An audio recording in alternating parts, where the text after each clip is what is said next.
Good morning, ladies and gentlemen. How are we doing today? It's Sunday, June 20th, or 11 a.m. Eastern Standard Time. Happy Father's Day to all of the fathers out there. Last time we had Mother's Day, I said happy birthday to all the mothers. I don't know what I was thinking, but I got it right this time. Happy Father's Day to all the fantastic, great fathers out there. This is your special day. Spend it with your children, your animals, whatever. So, we're going to do the Sunday scan super early today. So, we can just get this out of the way, over with, and then we can spend the rest of the day, do whatever we want. Sound like a plan? It's not really going to be too long because not really too much happened last week. So let's go over some of the hot stocks that performed last week and look for any potential setups going into next week. Sound like a plan? If you guys are new to the channel, hit that subscribe button. Join the Trading Learning 101 community where we all grow as traders and investors. And in 5 short days, ladies and gentlemen, June 25th will be the 3-year anniversary for Trading Learning 101. So 3 years ago, I started creating content on YouTube. I can't believe it's been 3 years already. That's insane. So right here, I joined this YouTube channel June 25th, 2018. My goal was to try to hit 10K subscribers by the time we hit the 3-year anniversary. We're going to be 700 subscribers short. I'm still proud of achieving almost 10,000 subscribers in 3 short years. That's phenomenal. A big milestone, I've been having it on my mind for a while, is that 10K mark. I feel with the algorithm and YouTube, over 10K, they just put you in a whole different algorithm and tier. So I really feel that this page and this channel is really going to take off. You all know I've been waiting for it for a long time. You guys all know, and you're part of the community here, the content that I have out is straight fire. Nobody can compare to the content that I put out. It's just straight in your face, facts, punch in the face, waking you up, opening your eyes to what's out there in this world, the education, motivation to keep going, get on that grind, and become your own boss to reach that financial freedom. Also, another thing I want to point out before we jump into this, 3 days ago, myself and, as you guys know them in chat, DNA Investments, we sat down and we did a little trader talk podcast interview type deal. If you have not checked that video out yet, go to my videos here.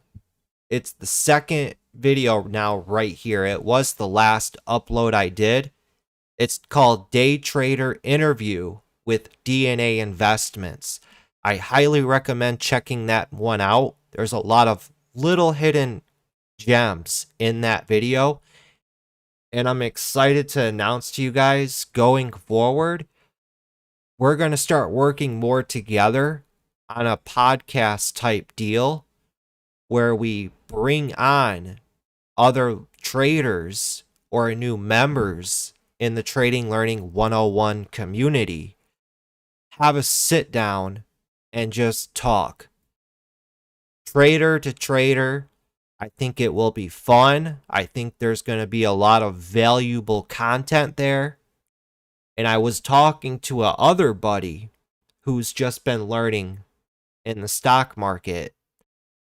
And he told me that this was a really good idea and he loved it because he found himself, he watches a lot of videos of traders up and coming, their backstory and interviews like that. And I really think a lot of people will get kicked or get excited to get on the podcast, tell a little bit about themselves so we can get a backstory behind all of the names here in the community. We have a lot of people in this community and we're only growing and growing and growing. You don't have to do the podcast if you don't want to. This is all just completely voluntarily. Or if we hit you up, don't be scared or nervous. It's open. No hard feelings if you don't want to do it. Great if you do want to do it.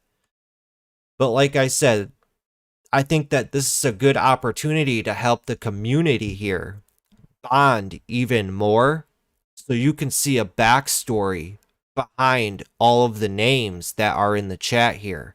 We have a lot of people that are in this community and they're here every day.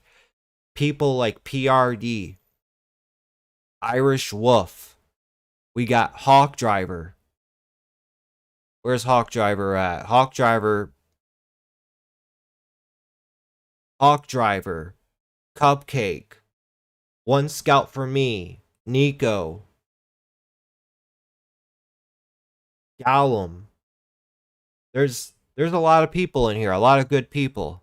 So I think this is a great opportunity for a lot of stuff that will open a lot of doors. So if any of you guys are interested, hit me up in the DMs in the Discord, or I'll reach out to you guys. But currently we're going to get set up for it. We really want this to be a really big deal. So let's jump into this scan. Like I said, we're doing it early today to kind of just get it done and over with. Enjoy the rest of the day. It's a beautiful day out here in Michigan. The sun's just now poking out. It rained yesterday. So go outside, enjoy the weather, enjoy the summertime because it's summer now. There's a saying, and I've been trading in the stock market for 6 years now. This is how it normally goes. So in the wintertime, from November till about March, April, you're hibernating inside and you're just trading in the markets on that grind, stacking that money.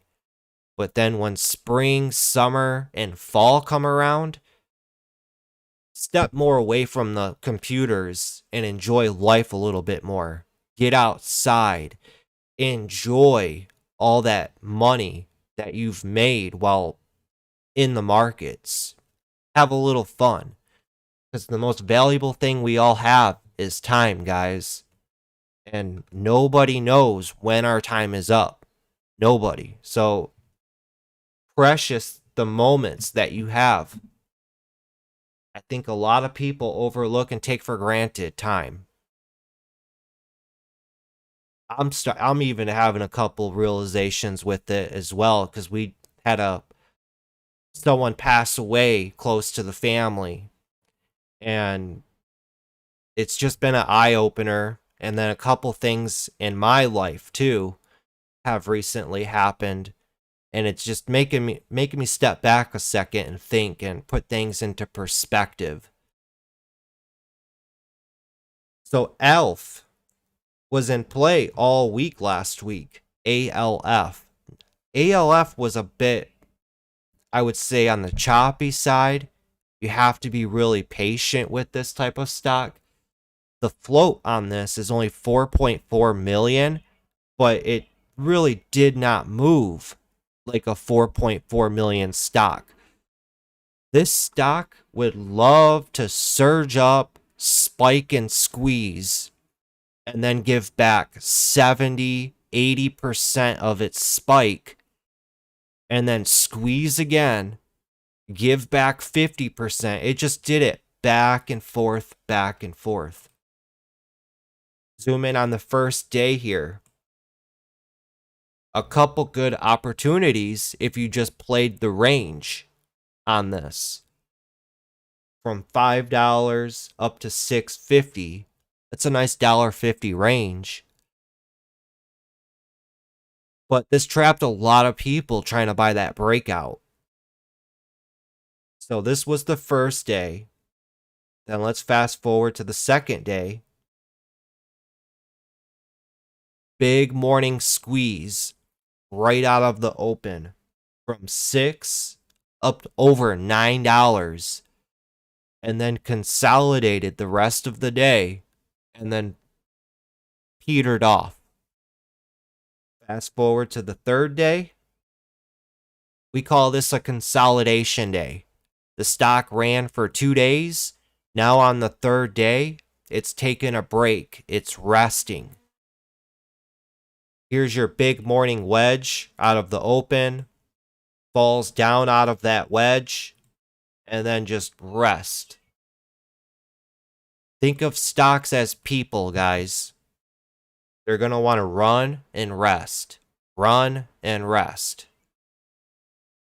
Now on the fourth day, which was Friday, right out of the open, it's well rested, just starts shooting to the upside. From 6 up to 750. Double tops, falls below that VWAP, and then consolidates all into lunch hours. Gets back up above that VWAP back later in the day. Here just above $7. And from 7 rips up to $8.50. We were watching this at the end of the day to see if it would get that squeeze up to $10. Look what happened with it. Just kept coming up and testing that $8.50, $8.50, $8.50. Going into after hours.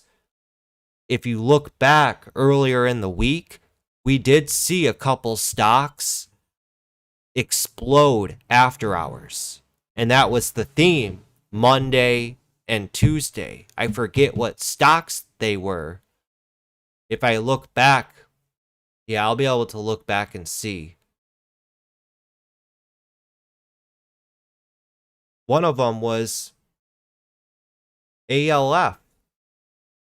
So ALF right here on Tuesday, it exploded up more after hours. But then Monday, it was RAPT. This bad boy exploded after hours. Right here. Consolidated all day. After hours, exploded up. Then it was Wednesday. It was ALF that exploded up. Way back here. On this day. Explodes up after hours. So seeing this a few times last week, that was the idea again with ALF on Friday. They'll probably lift it after hours, but they didn't.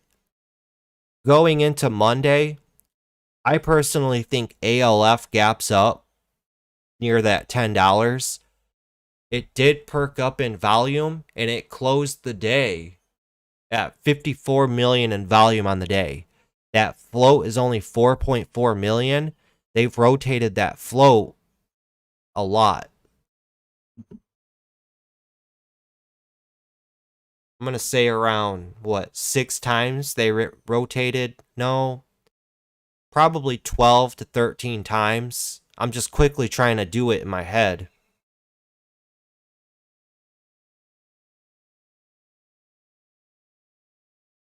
Stocks also at all-time new highs, guys. So sky's the limit on ALF. I'm going to write that one down in the Monday so we can add that to our watch list.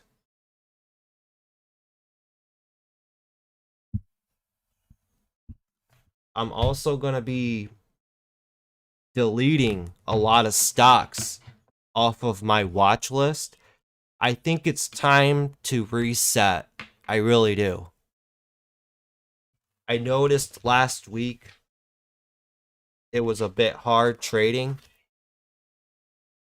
The morning market would open in the morning, we'd get a quick pop.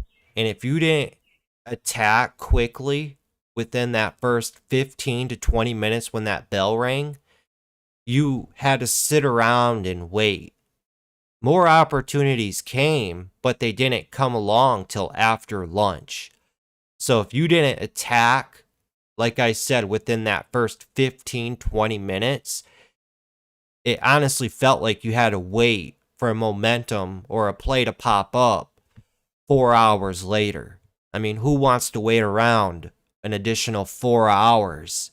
You know, you guys all know my goal every day. I want to show up, make that money as quickly as possible, and secure the bag, wrap it up, and then enjoy the rest of the day. That's my goal. I'm not trying to sit around at the computer or hang around in the markets all day, every day. That's no life.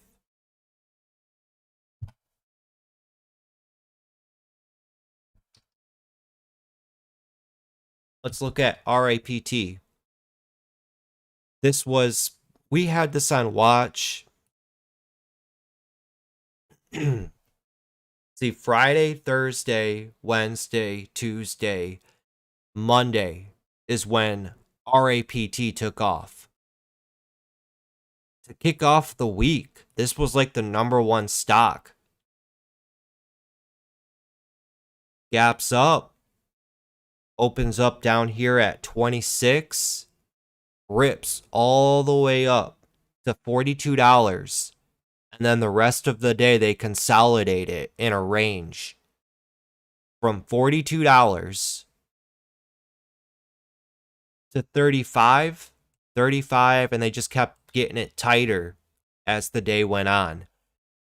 Ripped it up after hours to 52. In the chat on Monday, we seen RAPT running up to $50. That was the next target. How many times have we seen stocks get over that psychological $25 and then run up to that psychological $50? It's the same concept when you use the psychological whole dollar, every 25 cent, every 50 cent, every 75 cent, and then back to your whole $1. Same rules apply when you have $25, $50, $75, $100. So with RAPT, and again, I'm noticing myself, I say so a lot. I need to cut that out. With RAPT up at $40, you have to ask yourself, what's everybody thinking? What are they thinking? Let's get RAPT to $50. That's the goal. Everybody gets on the same page. We called it out Monday.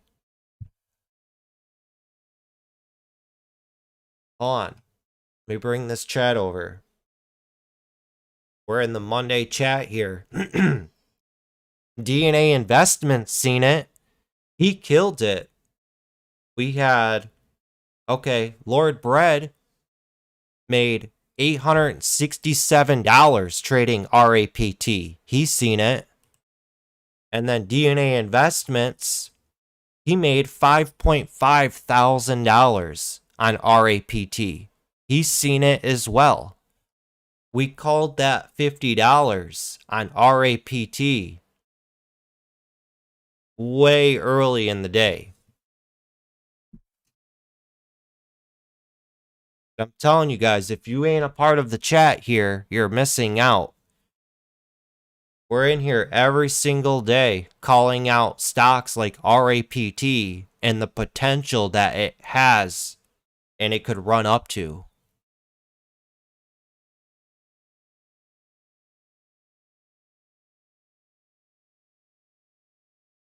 I kept talking and mentioning RAPT all day. ENOB was another stock that popped off. I think that one went to poop though.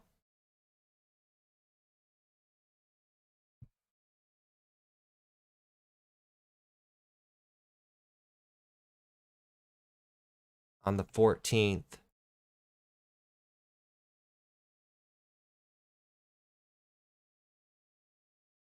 See, I said RAPT #1 watch for me.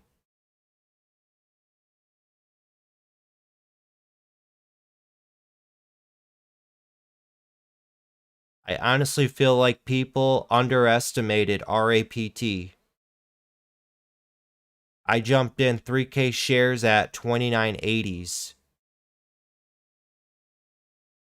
I told you guys pre-market prep, keep close eyes on RAPT. People have been loving these huge parabolic movers.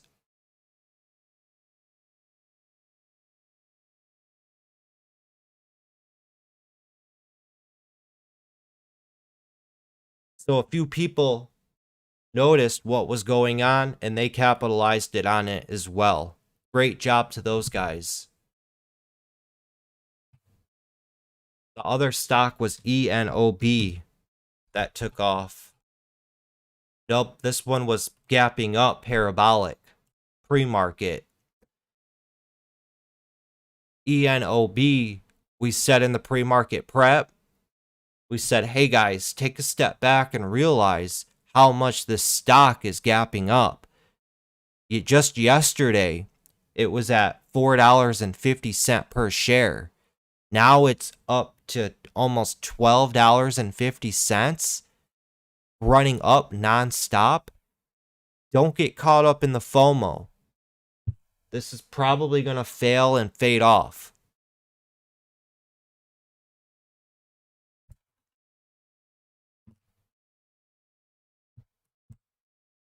We also had on Friday, what was that one? Hold on. We go to the Friday chat. We had VINO. I put VINO on high watch. I made just over 5,000 trading VINO. I put this bad boy on high alert.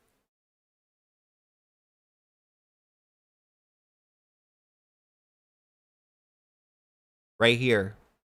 VINO on alert for run over 650 within next hour. And a half, it's a runner past few days and still hanging around. Keep on high watch. So that break over 650 is what I was looking for.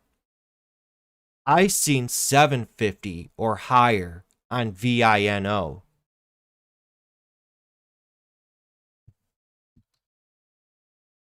Right here. You can look back easily on this chart and you could see it likes to spike so many times. Spike, spike, spike, spike, spike. And even on the 10-minute, it was making this big rounding bottom here. And it was just ramping up. Break over 650 right here.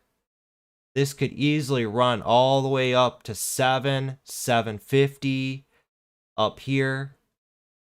It's a runner for sure.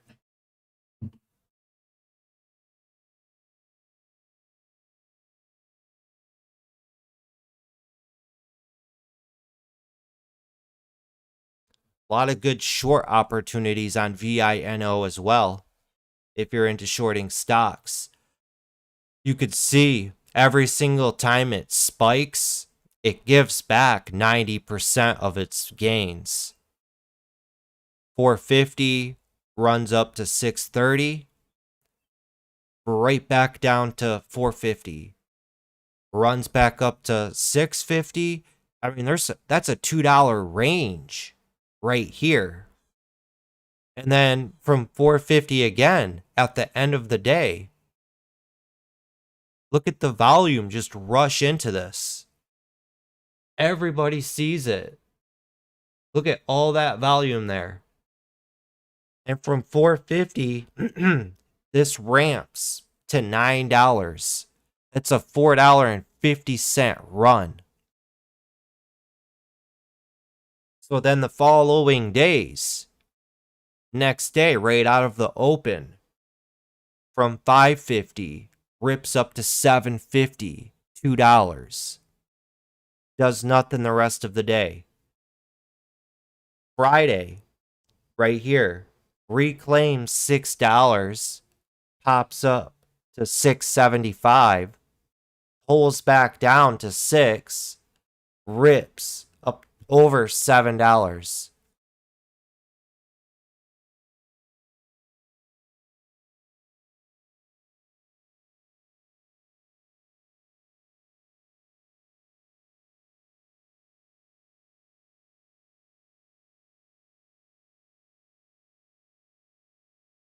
Hold on, guys. Let me get something to drink. My mouth is dry from talking so much.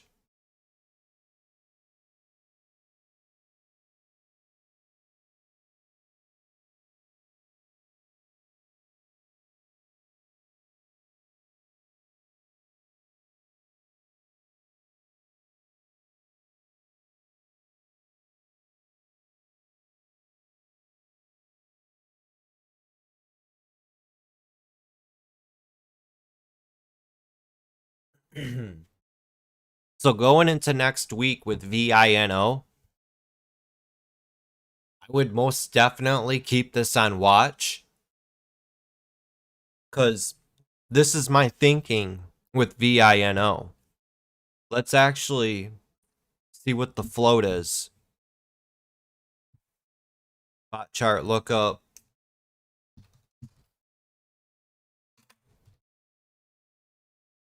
I can type. The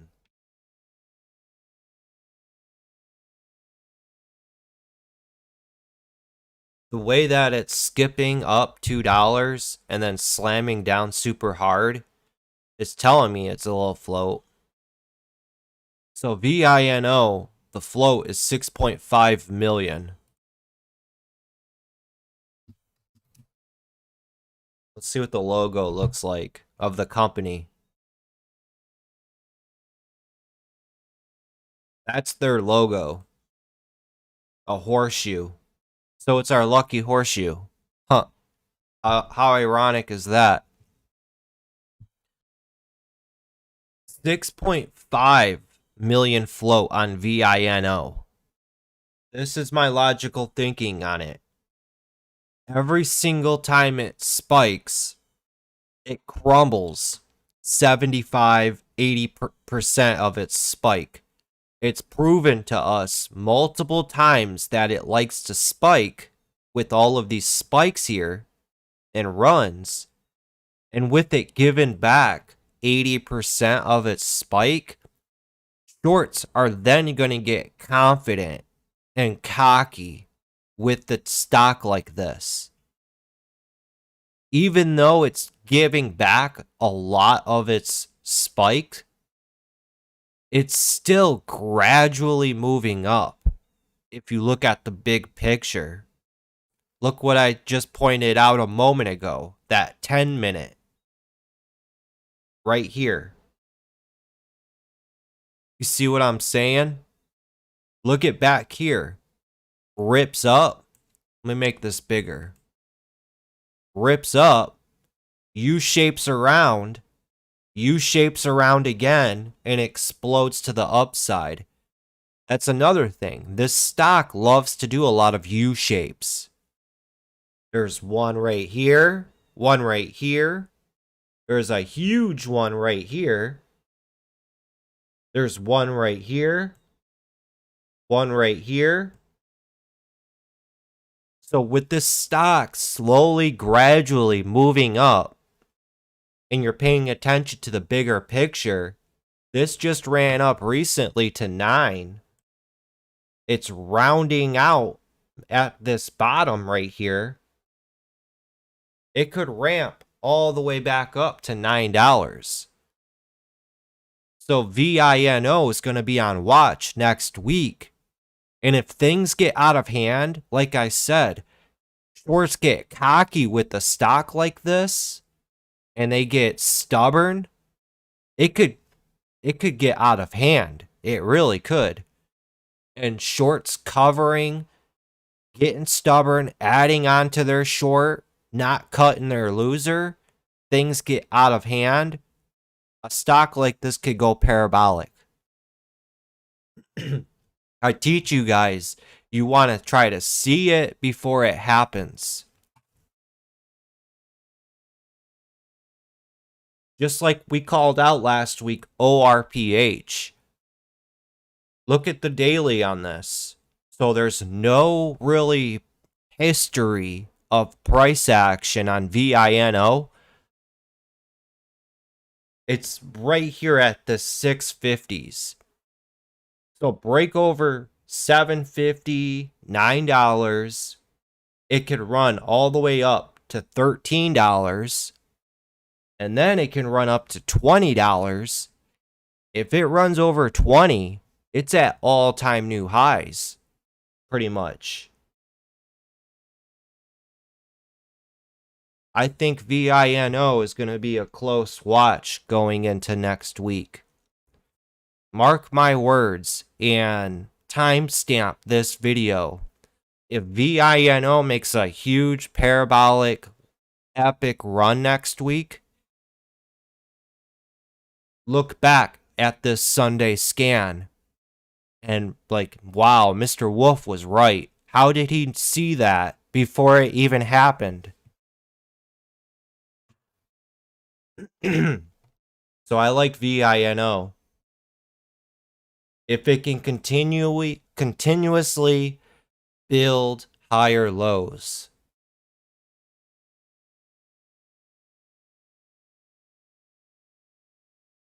I just lost all my scans.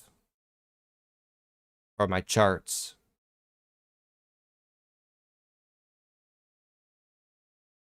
So we can add this to our list as well. VINO. Parabolic. Potential.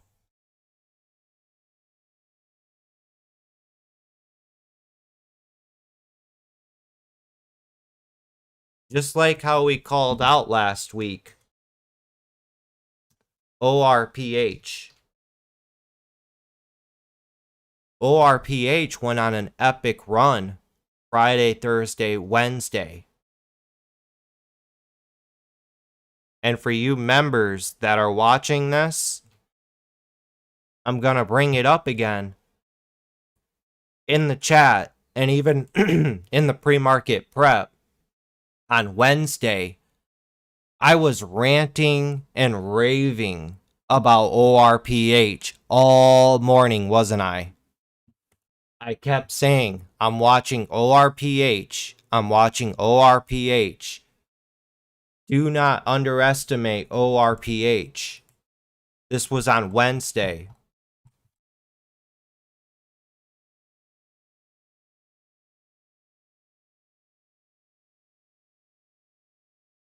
Wednesday on the 16th. See, I was trading ORPH right here. I made $17,000 trading ORPH all day. And I kept calling it out all morning because I seen it before it happened.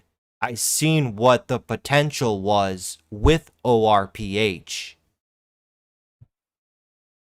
I wish they had the time on on Discord so I can timestamp my stuff. But on the 16th, Wednesday, Oh, there it is. At 10:15 a.m. You see that? I posted ORPH. The setup is there along with this picture. Continuing on in the day. ORPH still hanging out. This was at 10:38. So if we go to ORPH, 10:38, that's about right here. Right here is when I'm talking about ORPH in the Discord. How did I know ORPH had the potential to run from $10 to $24? That's a $14 move to the upside. How did I know? How was I able to make over $17,000? And other people, old army guy, this is huge for me. Making $3.50 per share.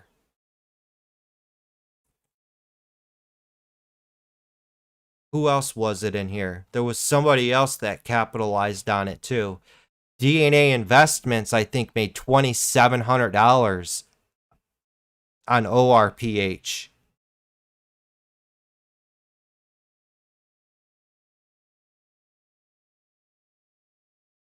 Ginger made over $4 per share on ORPH. Beautiful, beautiful, beautiful, guys.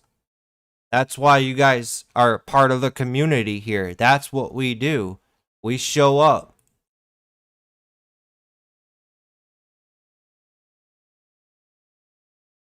We're in here every day calling out plays like ORPH, alerting the members.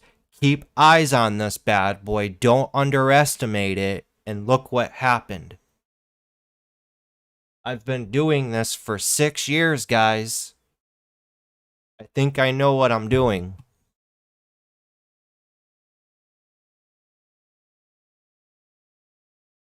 So beautiful opportunity on ORPH. And then the next day, overcrowded, just falls off. They do an offering all the way down to 650. Look at how nasty that is. That's why we don't emotionally marry these stocks. We just trade them and move along.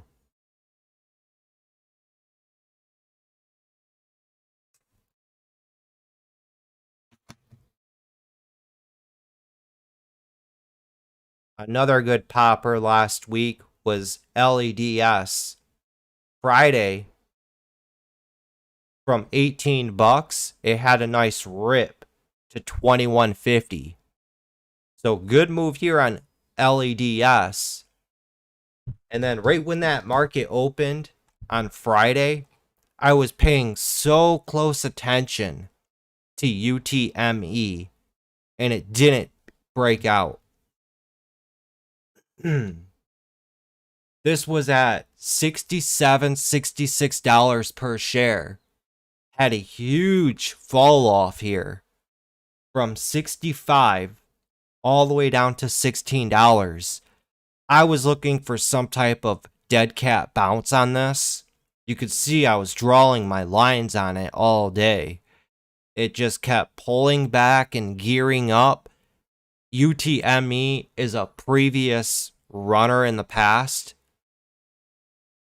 We know it has legs when it can up and go. It's a low float stock. The float's only 3.8 million. We said if it breaks over $20, that's where all the volume could start coming into it. And the upside potential, 20, 25, 30, 40, even $45 it could run up to. Going into next week, I still want to keep eyes on UTME for some type of bounce. I still think it offers a really good trade. But you have to be fast with it. Don't overstay your welcome. So I'm going to add UTME.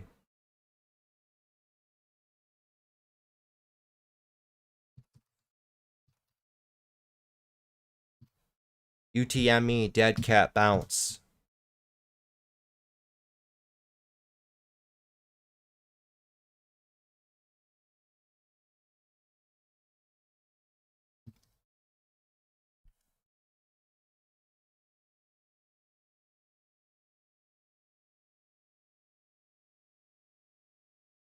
See how I know a lot of people remember RCON.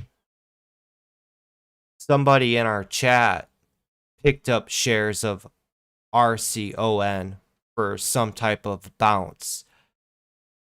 It bounced right here. This thing sold off from $16 all the way down to $4.50. $4.50 bounces to $7.50, and then it's just been slowly fading out. Look at that daily chart.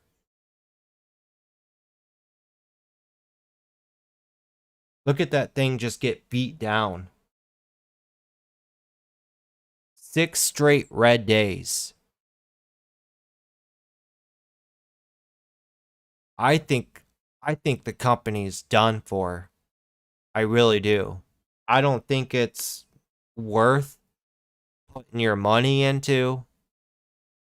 It's a garbage company. And if you look back on this company, every single time they got a spike, red candle, red candle, red candle, red candle, red candle, huge red candle.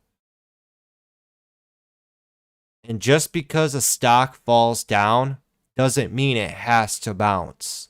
The stock doesn't have to do anything. Remember that.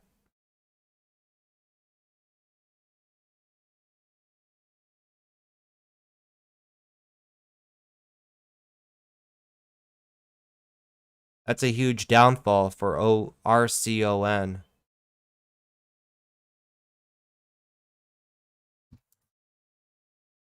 TRCH. This was a big runner last week. Every single day, just about, TRCH performed. What's the float?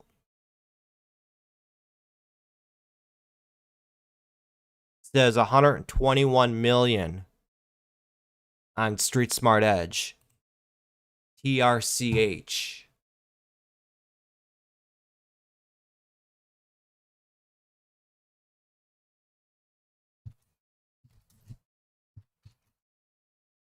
I like to see what the logo is. It says 125 million here with the stock bot on Discord as well. There's the company logo, Orchlight Energy.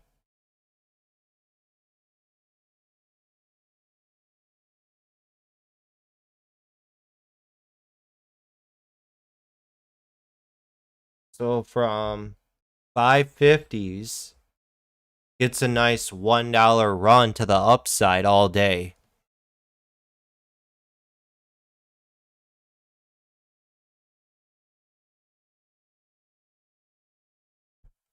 I don't know. It could continue to keep pushing. It is near its all-time highs. We all know everybody loves stocks hitting all-time new highs. The float is bigger on it. It does have some nasty death candles. Like if we look back right here, 575 flushes to 550. 540 flushes to 515. So it's got about 25, 30-cent death candles on it.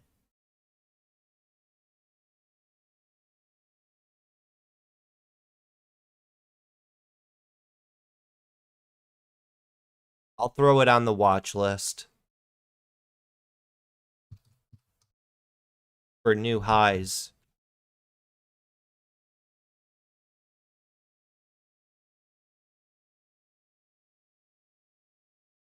Everybody and their mother has a position on AMC. Who knows what AMC will do? Honestly, nobody knows. I don't know. Like I've been saying, you're either in this thing and holding, or you're just watching. I don't have a position. I'm just watching it. I'm not even day trading it. I honestly don't care about this stock. It's just a hype stock. And the way I'm looking at it, and this is just my personal opinion, the way that these people on Reddit, Wall Street Bets, how they're pumping meme stocks like this, eventually, my thoughts, they're going to ruin it for everybody. The NASDAQ, the New York Stock Exchange, they see the manipulation that these groups are doing with these stocks. They're going to put down more restrictions in the future, and they're just going to ruin it for everybody. That's my honest opinion. So I don't want nothing to do with this stuff. I'm out here to sit cash at the end of every day, and every day look for those opportunities and attack and then move on to something else. I'm not here to emotionally marry stocks. I sit patiently and I wait for stocks to pop up, like ORPH, running up $14 in a day so I can have my money work for me. And then at the end of the day, I'm cash. I can sleep like a baby because I know my money's secure. I secured the bag. I do this every single day. That's why I don't swing trade. I just strictly day trade.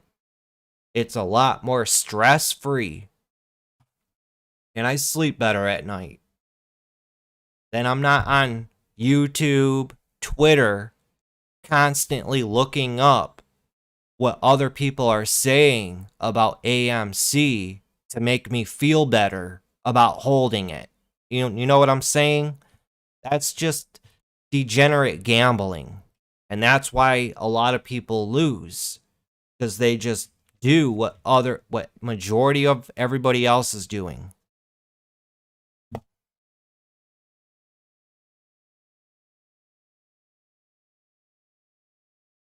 So AMC, who knows what it will do? I honestly have no idea. And then I just had someone commented on my page, what do I think AMC will do, and am I still holding? And I was like, bruh, who knows what AMC will do, and I haven't even traded AMC. And he just gave me the thumbs up and said, okay, thanks. It's like people, they just throw their money out here, guys. They just throw their money at stuff. And that's what we take advantage of. We take advantage of people just stupidly throwing their money at stocks. If you sit down and actually learn this game, you will be rewarded.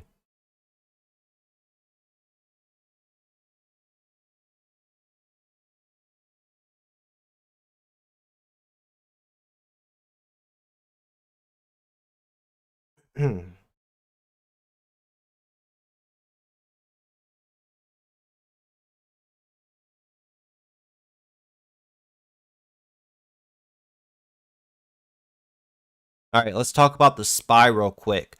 This started free falling on Friday. Ever since the Fed meeting on Wednesday, the market has not liked that the Fed said interest rates will stay the same, but inflation's going to rise.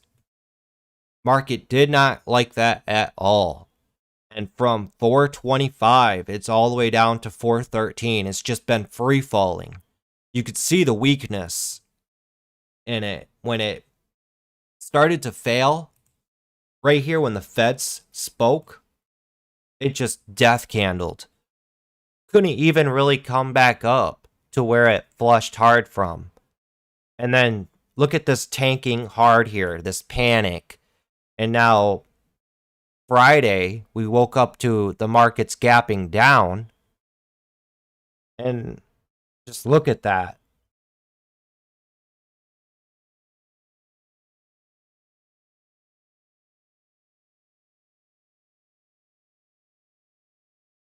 Who knows what will happen at the end of the day?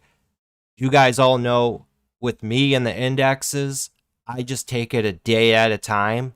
I draw my levels out.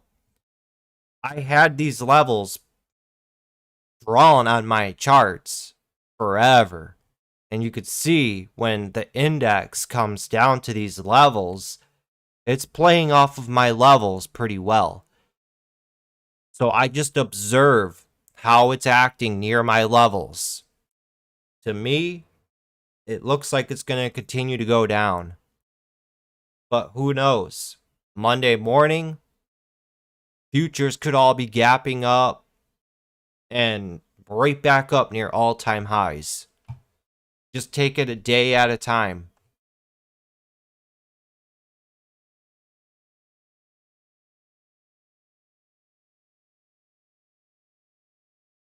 MVIS started to free fall when the SPY was free falling from 21 all the way down to 1850.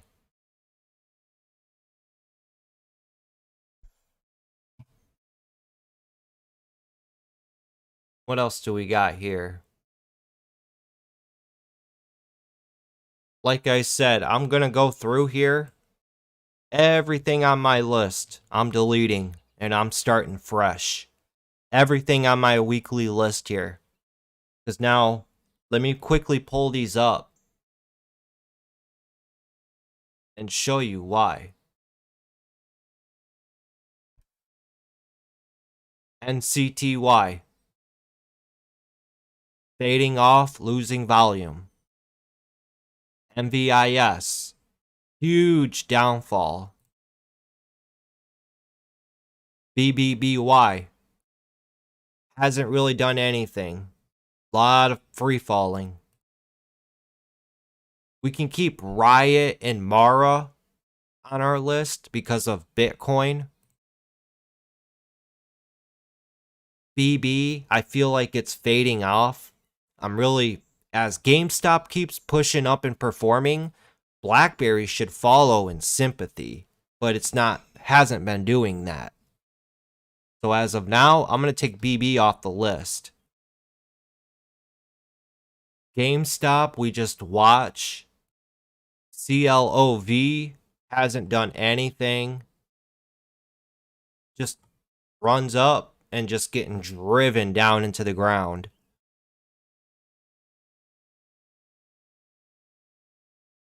DraftKings hasn't done too much.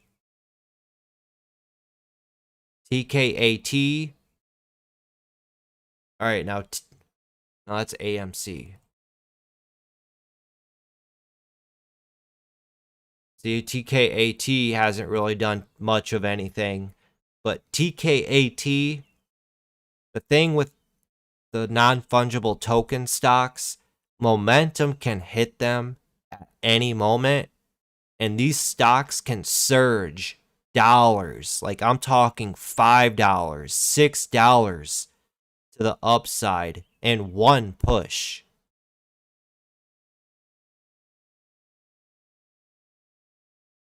Sava, this has been in play recently. Sava could be gearing up for that $100 test.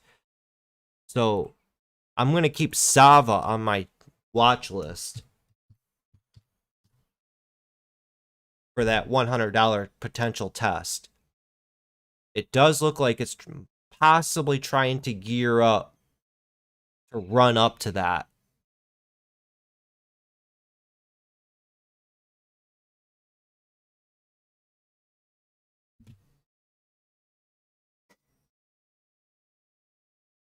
Wish. This has been a good one. Wish is still in play. We can keep Wish on the watch list.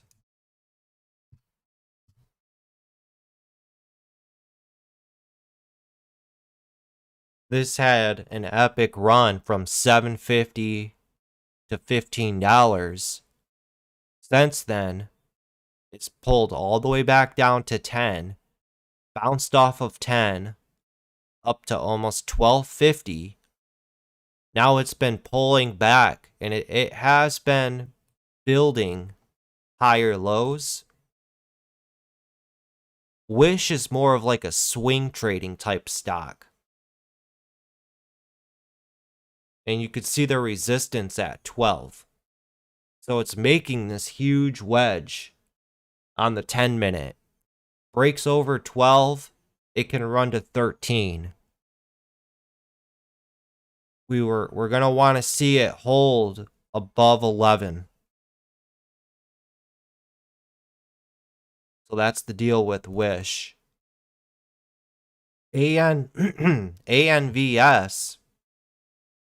We've had this on watch for a while. It's a runner in the past. Here it ran from $25 up to $100. See, look at that. It just goes to show you, you don't have to pay attention to what everybody else is paying attention to. AMC. Everybody and their mother is all in and on AMC. And this stock, look at how long it took it to run from $12 to $71. But then you got something like ANVS going under the radar. And ANVS has outperformed AMC by times 5, times 6. This run from $25 on May 21st, it ran to $100 in one day. $75 to the upside in one day. While it took AMC how long to run up, what, $50? From $12 here on May 24th. It topped out June 2nd at $72. So what's that? That's about a month and a half it took for it to run up $60. You get what I'm saying here? And there's nobody who's going to hold on for that whole move. They're going to take profits. They're going to try to rebuy back in, take profits, rebuy back in, cut it for a loss. They're going to, keep taking stabs at it. They're not going to fully commit to it. Or there's people out there that did ride it up. I think a lot of people got in at near this $20. That's where I think everybody got in, was near this $20. And when they watched it run all the way up to 70, none of them took profits. And now they're holding on to it a month later, 3 weeks later, hoping that it pushes up higher. And they're like, man, I should have just took the profits or took something off when it was up there. Because now they got their money tied up. If it's only like 5 shares, 7 shares, quit stressing about it. That ain't much. What's that? You have unreal expectations with your 5 to 7 shares. For you to make even good money, this stock needs to run $100, $500 for you to make good money with those 5 shares. You're just playing around. That's not even serious.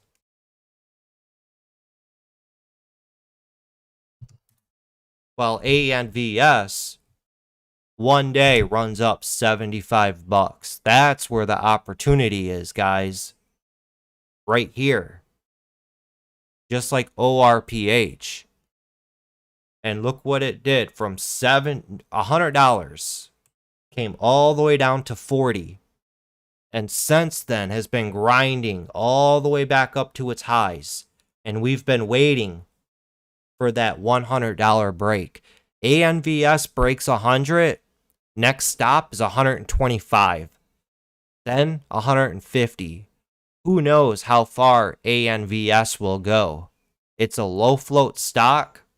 The float's only 5.5 million.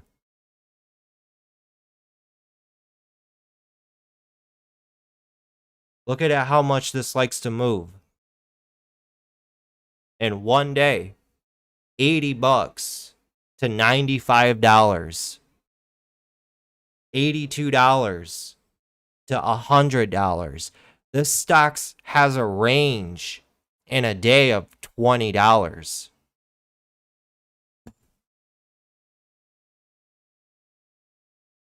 That's insane. So I'm going to put ANVS for the 100 break.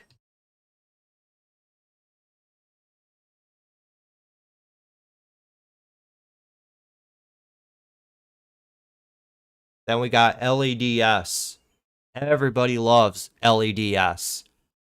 Again, this is another low float stock. And this is why you guys see a lot of these gurus pay attention and keep tabs on these low float stocks. Look at how much they like to move. Way back here, runs from 17 up to $23. That's good opportunity. Even if you were to catch $1 of that whole move right there with 1,000 shares, that's $1,000 in your pocket. Even from Friday, right here, right out of the open, look at all that volume come into this. It's because it's going off on everybody's scanners. They all chase after it. It's a low float stock. All this volume's chasing after it. There's a low supply. Prices are going to skyrocket up. It's like that lightning bolt hitting the stock. And from that psychological $18 runs up to that psychological $20. That's a $2 rip. Tops out at $21.50. $3.50. Stock rips to the upside within the first hour and a half the market's open.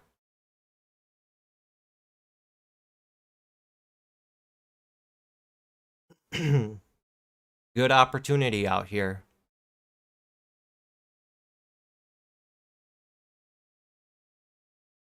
I like LEDS. I don't think it's done for. We're going to throw it on our weekly watch list.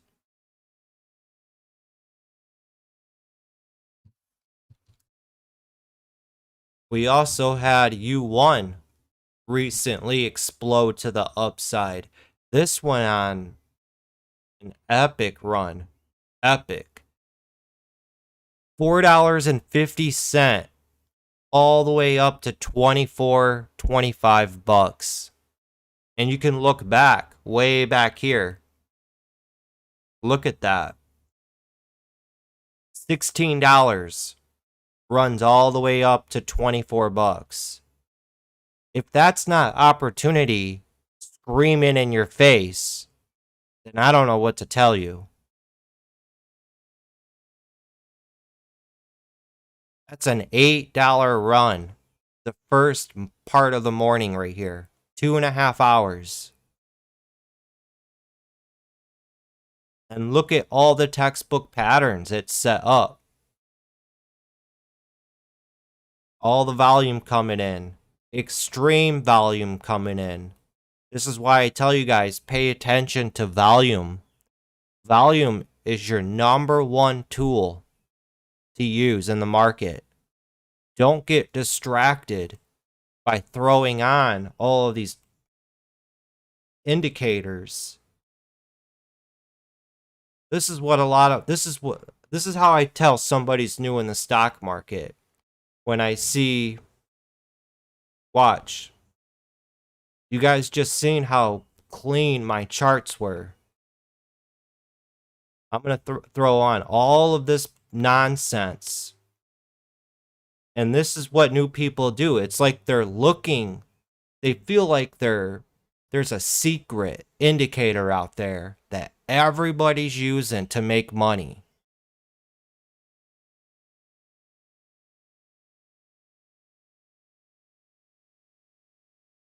All right.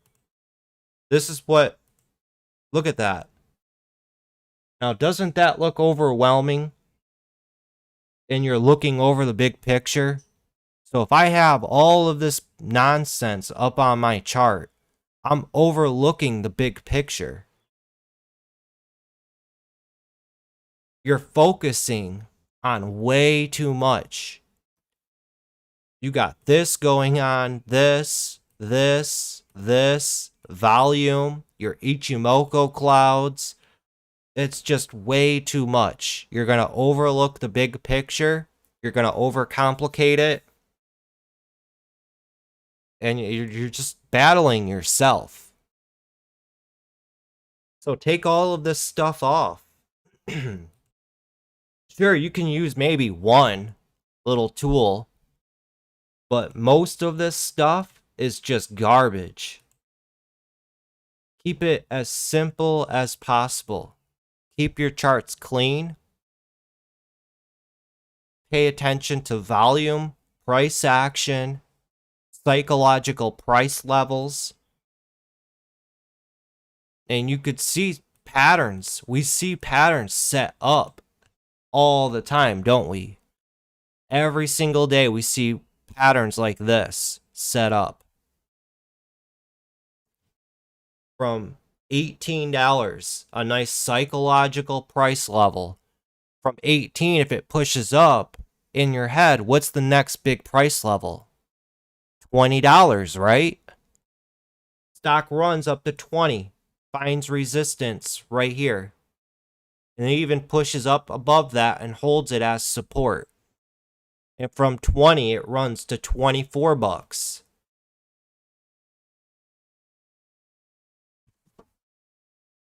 If you guys are enjoying this video and I'm hitting at all levels and you're like, dang, this dude knows what he's talking about, join the wolf pack.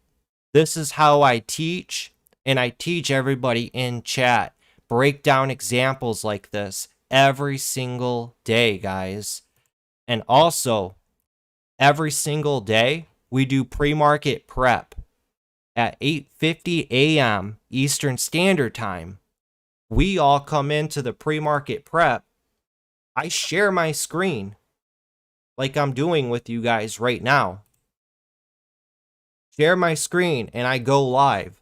I hop on the mic and I break down my watch list every single morning. What are my thoughts? What are stocks that I'm looking at? Give you guys motivation. What's going on in the markets? What do I think's worth watching? Levels to look out for. And then maybe we'll cover a quick couple lessons before the market begins. You do not want to be alone out here in the market as a trader. I'm telling you guys. It's much better to work as a team and with multiple people than by yourself. Don't believe me? All right, go for it. Go by yourself. You'll come crawling into here. Like, wow, yeah, you're right. I kept battling with myself in my mind, and I kept chasing after stocks, and I know I was in the wrong, but I did it anyway.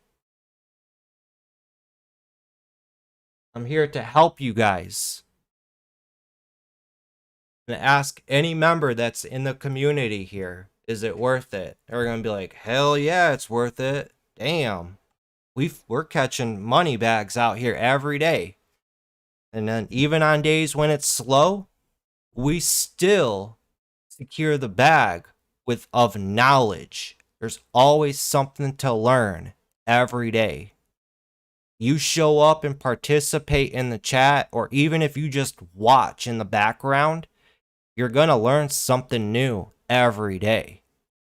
Whether it be from me or whether it be from other members' experiences, mistakes, success, how they look at the market. I'm telling you guys.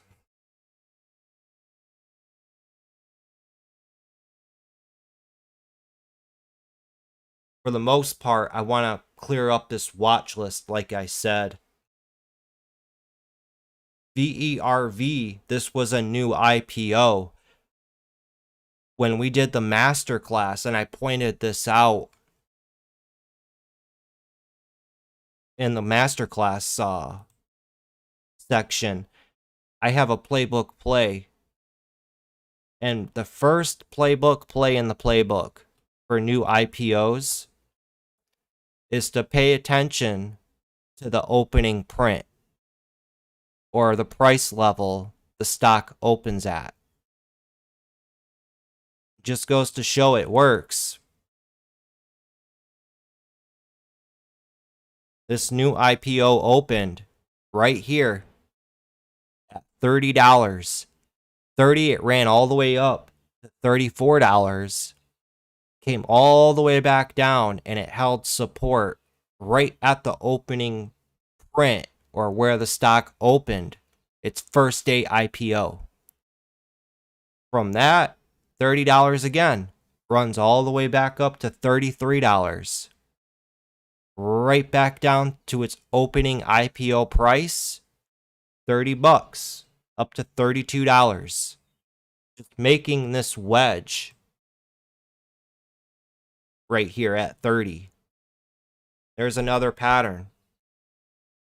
Next day for this VERV IPO, gaps up, takes off to $39.50. This stock ran $10. And it's still looking to go higher.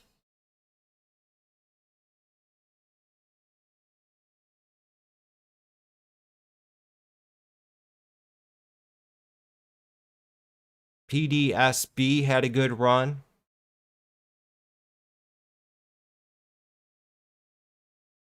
I don't think it's worth keeping an eye on, though.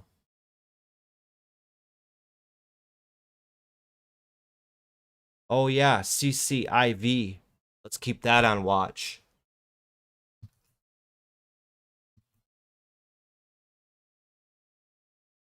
Yeah.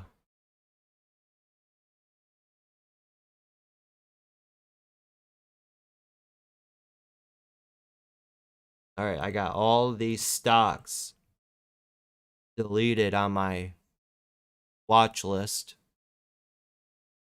Now I can add all of these fresh tickers.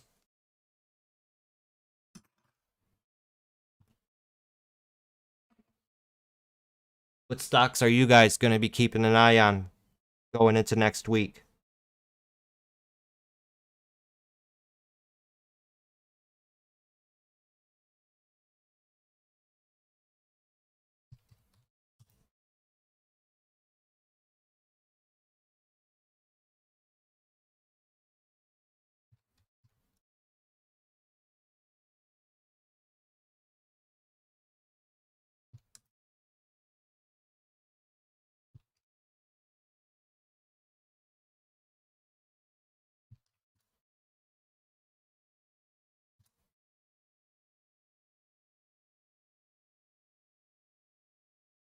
Don't worry, members. I'll take a snapshot of this and post it in there for you guys.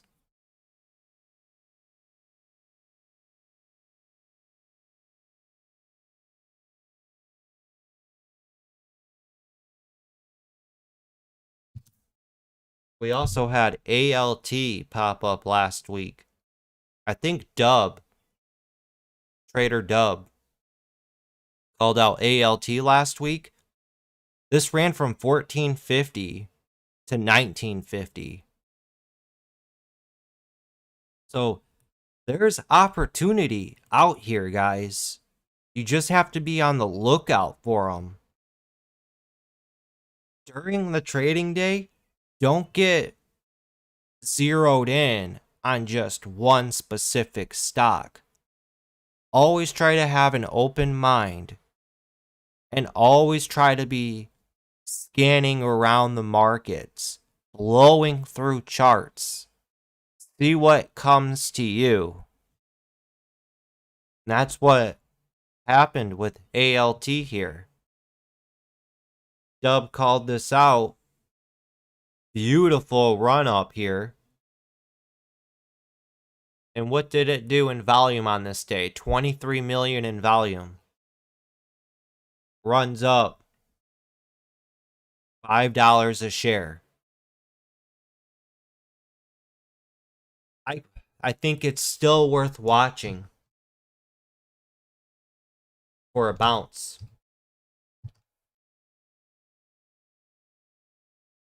See, because it had this run up here. And then it straight pulls back. And it's like they haven't lifted it yet. And it's been flatlining right here. And it's been getting tighter and tighter and tighter, it seems like. So this could snap and bounce back up to, I'm going to say 17. A potential $1, maybe $1.50 spike to the upside. It doesn't hurt to add it to the back burner.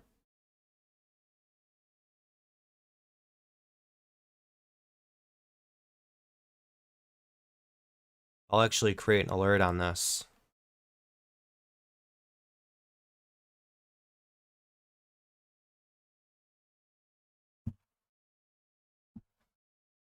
All right, looks like we got some of you guys calling out some tickers.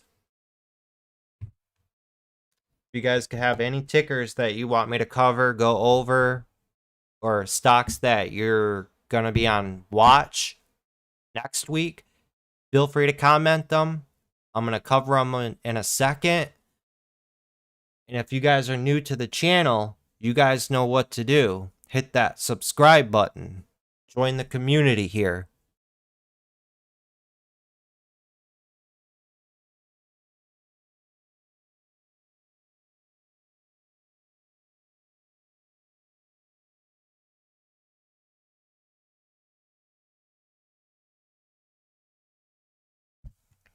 I feel like we had a lot of stocks, good stocks pop up last week, but they were like one and done, and they got forgot about.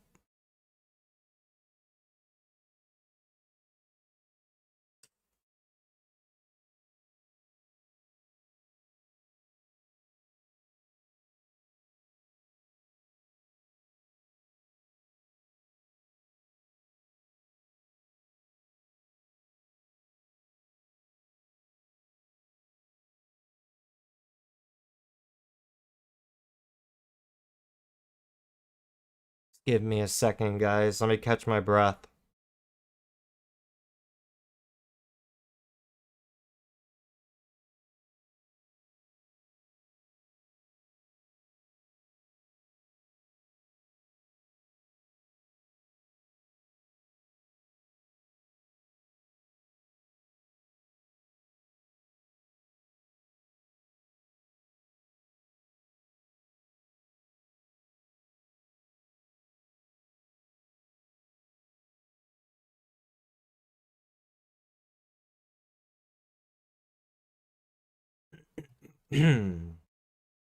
All right. I think somebody mentioned DDD.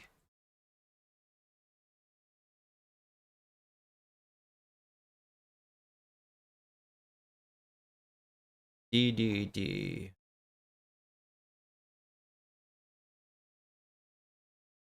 This bad boy.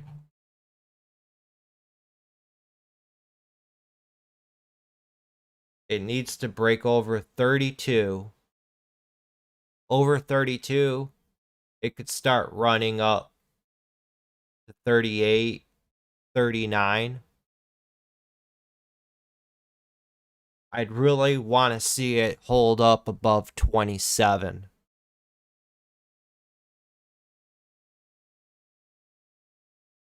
It looks like it's going to go lower, though.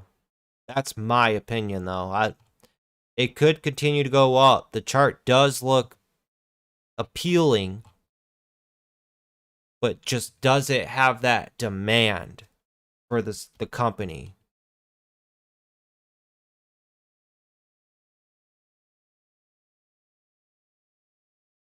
It could pull all the way back down to 25.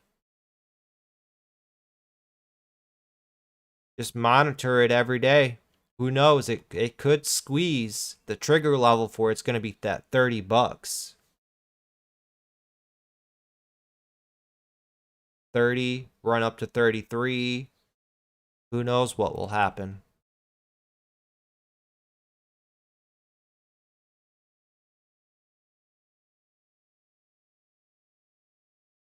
FSR low is 157 million.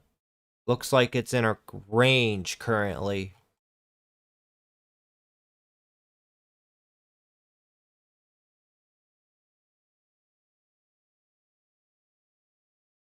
Ranging out from 17 up to 19.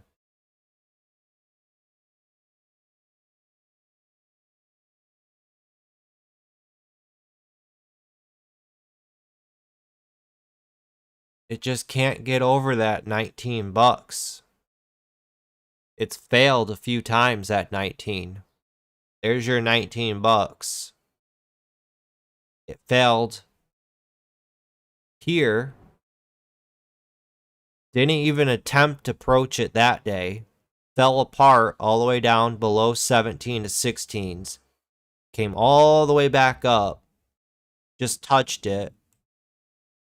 Crumbles again. You're going to want to see this gradually over the course of time make higher lows. Anytime you see a stock gradually, doesn't matter what time frame it is. The bigger the time frame, the better. You see higher lows forming, good. If a stock keeps making new lows, bad. I've come to learn when stocks have what I call bad juju, negative energy, and they're making new lows, don't even fight it. Just let it do its thing, move along. But this is right now making higher lows. So you're going to want to see that continue forward up to this 19. So from 1675, now you'd want to see 17, 1725, all hold as your support. Let it work in levels to the upside.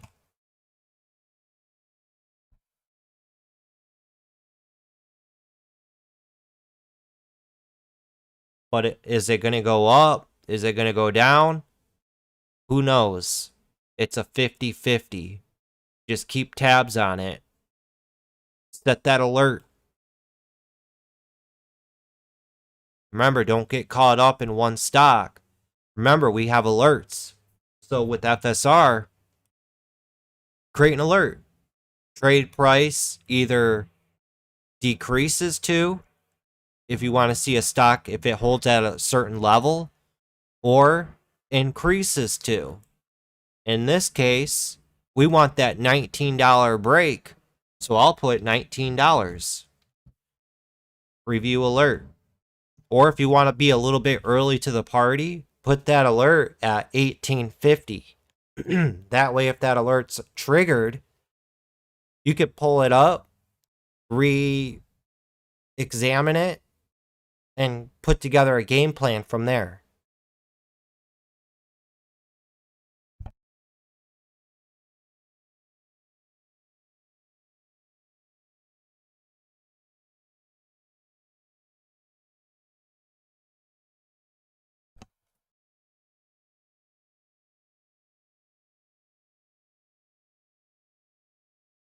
SWBI.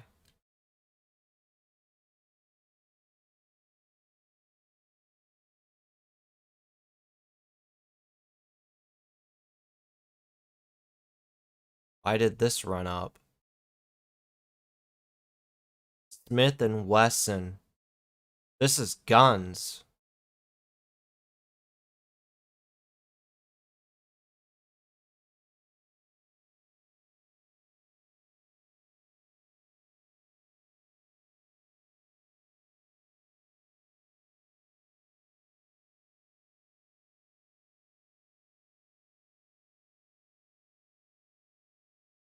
Yeah, you're right, Jay Busey. Buzel. It does look interesting. Nice run up here Friday from 21 to 2350.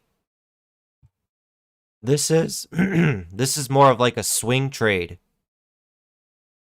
This daily looks really good. I like how it's rounding out right here. If Smith and Wesson can continue to round out like this all the way back up to its highs, it could push to new highs. That $30 will be at all-time new highs. Oh, I don't have it in here yet. Hold on.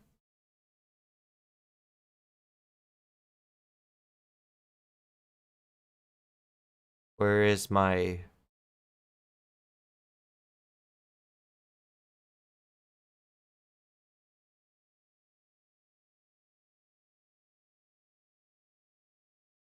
Look at the weekly.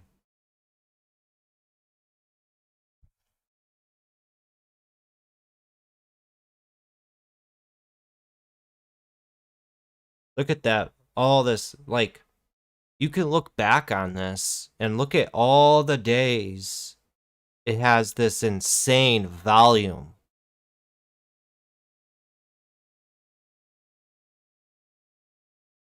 There's a lot of gun advocates out there. There is.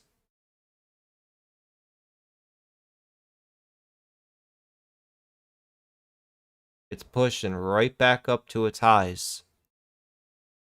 I think your Smith and Wesson, this is a good example of a stock you'd put on your swing trade watch list.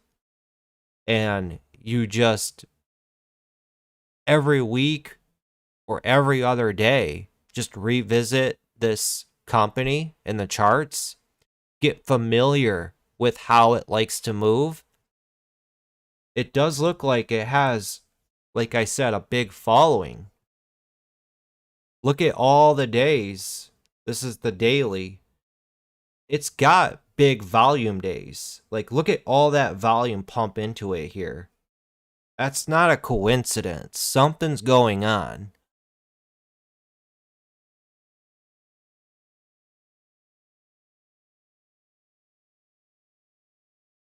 And they put out good earnings, it looks like.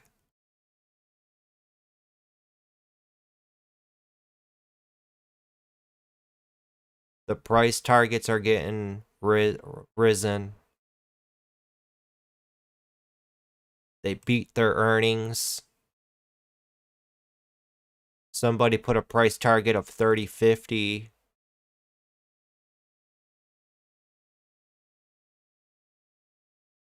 You got some Form 4s here.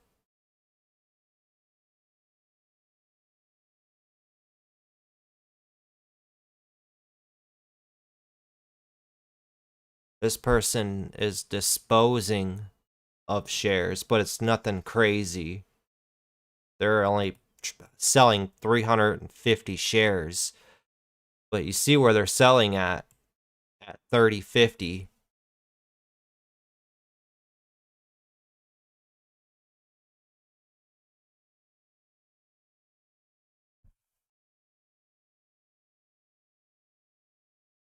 $26. Yeah, it's a good one, man, for swing trading. I like it.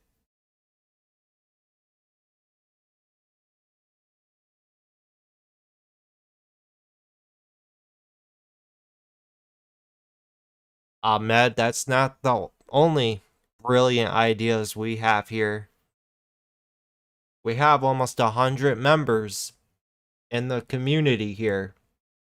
And what I like to say, what I'm creating trading machines. I'm creating these machines that are just going to be ruthless in the markets.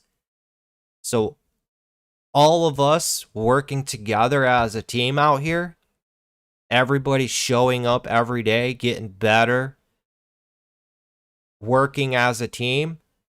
I mean, we're going to be unstoppable. We're going to have multiple eyes in the markets. Everybody's saying, yo, check this out. Yo, let's be careful. Don't chase after it. Working, I'm telling you guys. You should be a part of the community here.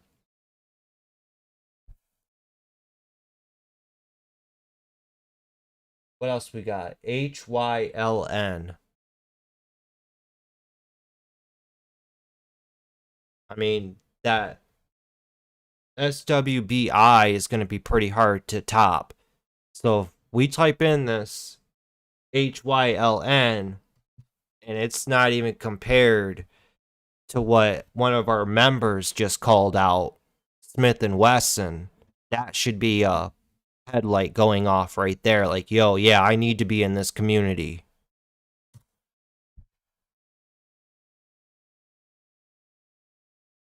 HYLN. Down near its lows. It just popped up out of a long downtrend.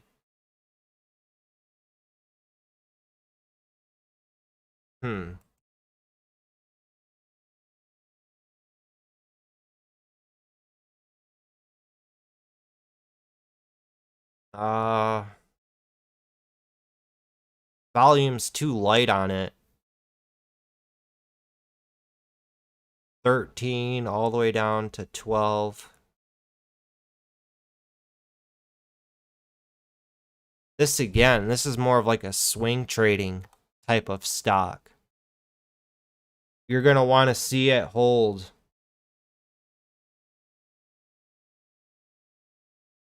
Man.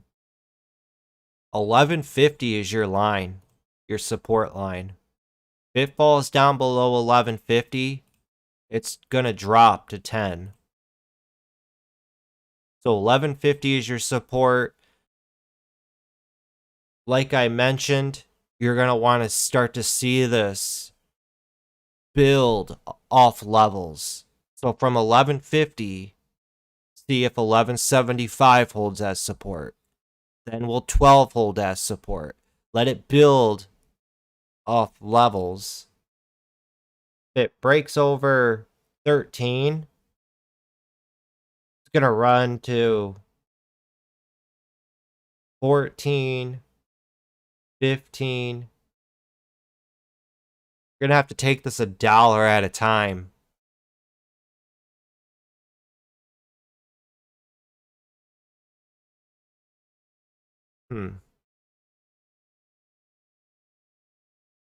You draw a trend line here.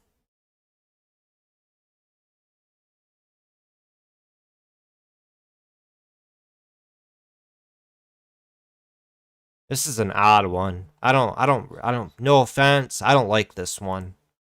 You just need too much.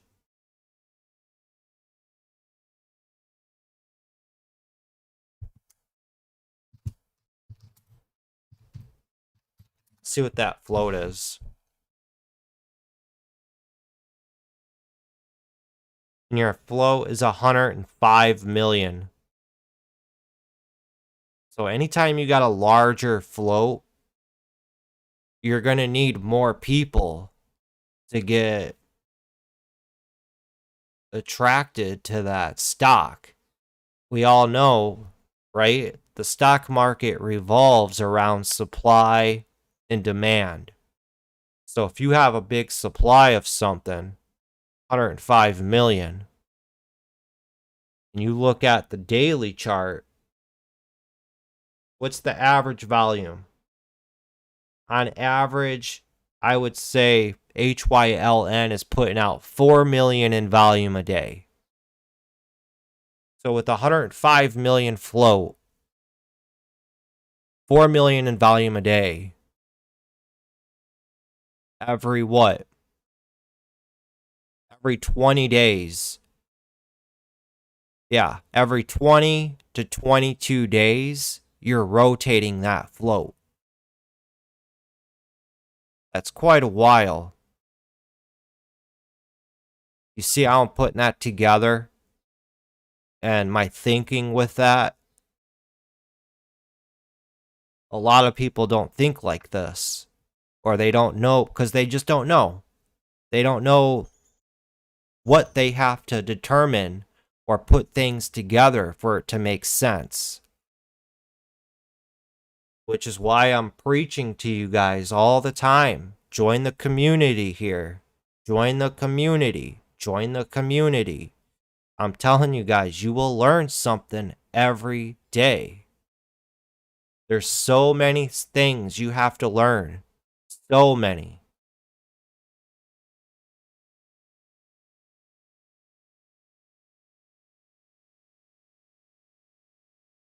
AFRM.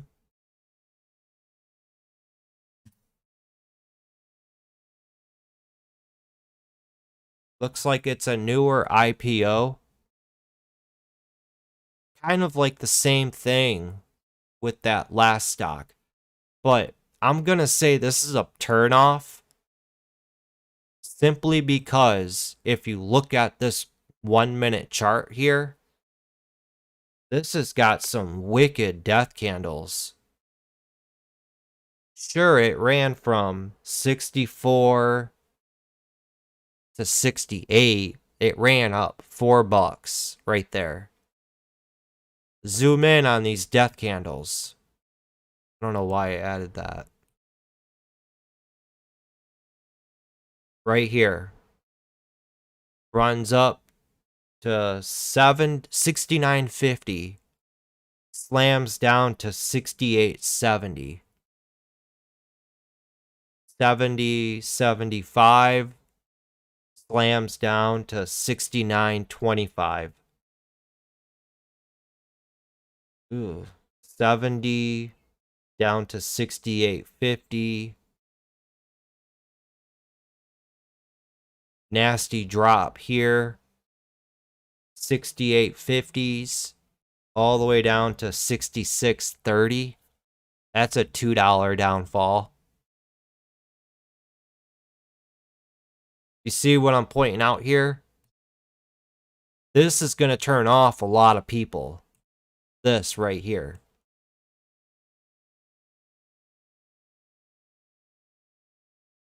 People are going to look at that and they're going to be like, oh, yeah, I'm not putting my money in that. Why would, no way. You get what I'm saying? And I'm not trying to bash your pick. I'm just trying to give you my perspective on what I see. Sure, it's great. It made this one move right here. But the bad outweighs the good. You understand what I'm saying?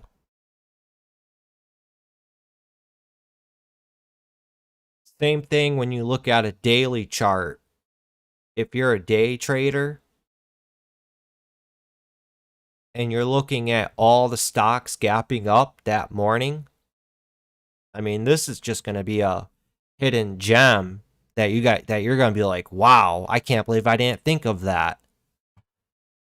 When you're looking at the gap scanner in the morning and you're looking at all of these stocks gapping up, just for an example, I'm clicking on something here. Look at that daily and look back. Okay, how has this stock performed in the past every time it's gapped up in the history? Am I seeing it gap up and big green juicy candles, a lot of them? Or am I seeing a gap up and a huge big red death candle? That's stuff you got to tell yourself, because other people are going to look at the daily, and if they see big green juicy candles, or if they've seen the stock ran huge in the past, they're going to be like, yo, I'm keeping this on watch, because it's proven to me on the chart here that it ran in the past. We know history likes to repeat itself. Same thing with BTX here. See the times in the past it ran with those big green juicy candles all here, leading to an epic run right here.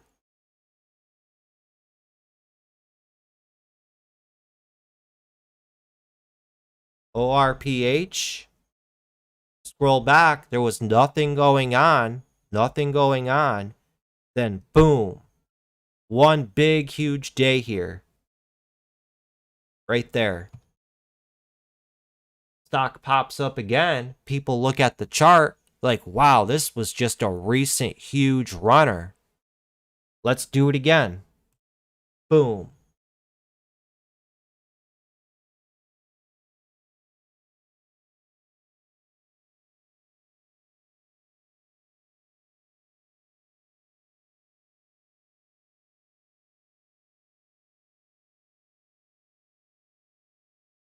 Arthur, I greatly appreciate that, my man. It's like what some member said in the chat. It's like that this is like an underground club. You know? Like Fight Club. I mean, I'll take that as a compliment. You know, I'd much rather kind of go under the radar a little bit, you know, and be surrounded with good people versus being super huge and then having so many people, just like a celebrity, you know, how the paparazzi just overruns them, and they're just so disgusted by the paparazzi, they treat them like crap, you know, and you're just another number. But like I like to say, people like to be entertained. People don't like to just sit and learn or be educated. They'd rather be entertained, laugh. You know what I'm saying? It's sad, yeah, but that's why you see Tim Sykes. He's always posting them pictures of him traveling around the world, his fancy cars. Even that Ricky Gervais dude, all he does is takes screenshots of fancy big houses, his sports car collection, and people eat that stuff up. They do.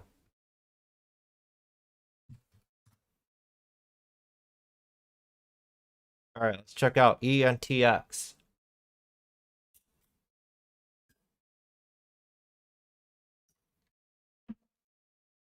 I tell the guys in the chat, anytime you're dealing with the pharmaceutical stock, never try to swing trade these. They're just straight up gambling, lotto tickets. That's all they are. The only thing I would do with pharma bio stocks, they're just day trading vehicles. Because we see it all the time. They'll come out with that press release. They had really good phase 1, phase 2, or phase 3 results. And if it's a low float stock, that's a bonus. And it'll be popping that day. And then right when that market closes, what do? They do an offering. These pharmaceutical companies, they're just money hungry pigs. That's all they are. You have to think these pharma companies, they're in it for the money. They need money to go out and research these drugs and then present them to the FDA. And then all it takes is for that one failed trial and you get just demolished like a freight train hitting you in the face. ENTX. Swing trading, I don't know. That's just like that OCGN. Remember?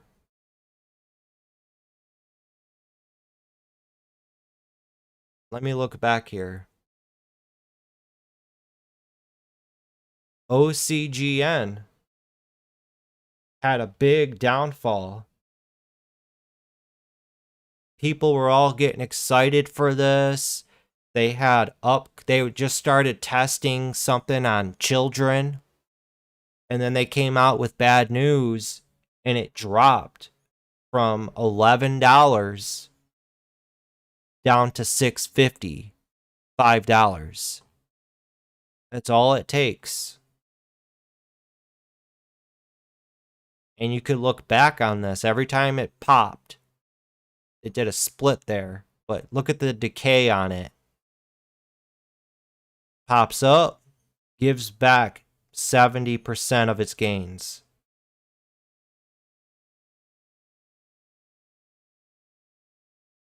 All right, your ENTX. What's the float?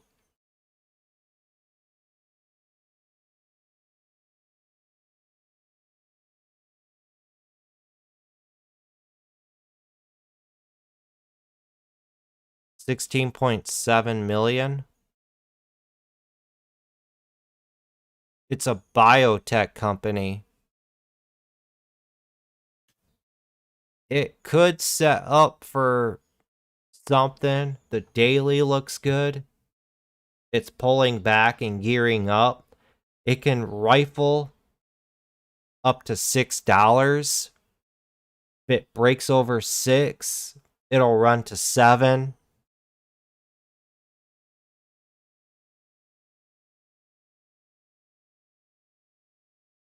You need a lot to go for this. I would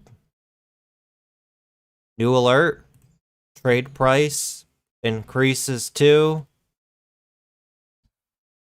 $6. Set the alert, move on.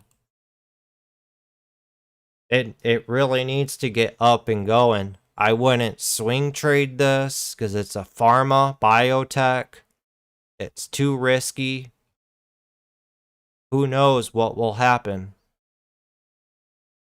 You got to look into the news and the SEC filings as well when looking at these pharmaceutical companies. So let's look real quick. And I'm only doing this for you, Frank. Just to prove an example.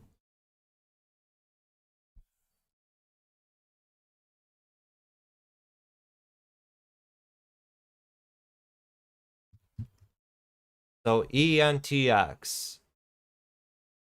When you're a swing trader, and I've made a video on it in the past, the most helpful website that you could have is Flash SEC. This is going to save you so much time. So let's break ENTX down. It's on the NASDAQ. It's in the healthcare sector. It's a biotechnology, and it's located in Israel.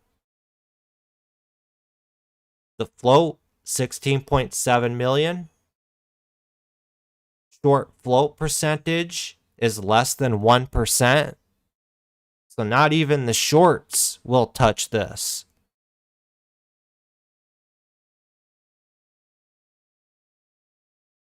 They have 8.5 million in cash. Their burn rate per month is almost $1 million. They have about almost 4 months of cash on hand. Now, they have all of these warrant exercise prices. Exercised, expired, active, exercised, active, expired, exercised, active, active. Look at all of these active shelf registrations. Primary, 13.9 million hidden at the market. They have 100 million shares left. Type, mixed, dilution, shares outstanding, float.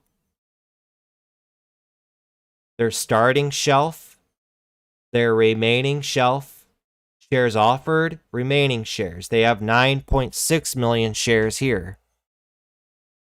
Active registration statements. Remaining value, 4.1 million. They have an underwriter. This one's complete.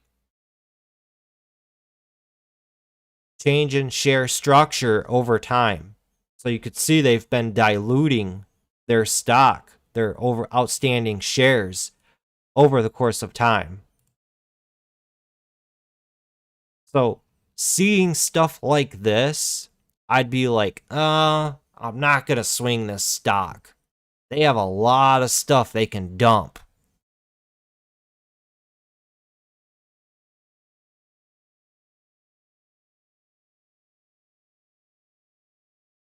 And this is just for swing trading. You get what I'm saying? Now, if ENTX popped up on the Gap scanners and it's got fresh news off the press, I'd come to Flash SEC and I'd be like, all right, what do they have? They have 14 million hidden at the market. That's the type of registration they have here. And I'd put all of this into effect. If I see that they have like 50 million worth of shares that they can openly dump at any time, I'm going to be like, yo, let's chill out. This company will probably be unloading all day. And that's when you run in to stocks like ENOB from Monday. Look at that.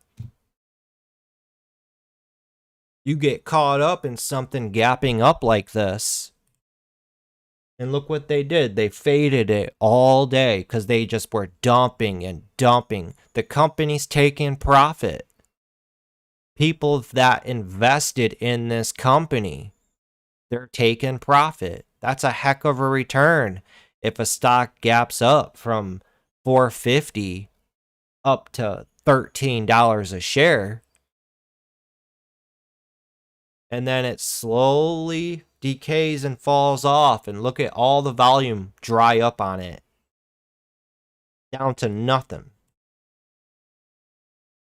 That's why I preach to you guys, don't emotionally marry these stocks.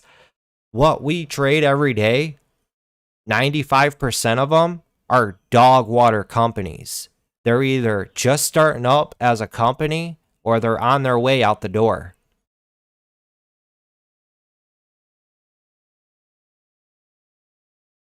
But you already know what's up, Frank. It's worth, put the alert on it, like I said, $6, and we'll see how it plays out. Definitely a good eye in the setup that could be there. I'll give you that. The daily does look good.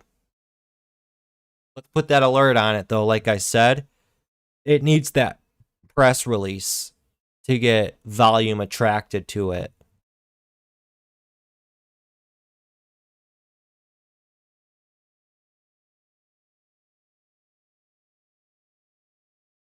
Frank says, just double checking that I am looking at the right potential runners, not married to that ENTX, obviously. It can pop and run, though. It can, with the long upper wicks. Look at it, how much volume it took, though, to get it up and running. This day, it had 361 million in volume. And then the next day, it had 125 million in volume. So it's, like I said, you need that press release to come in and attract volume to it.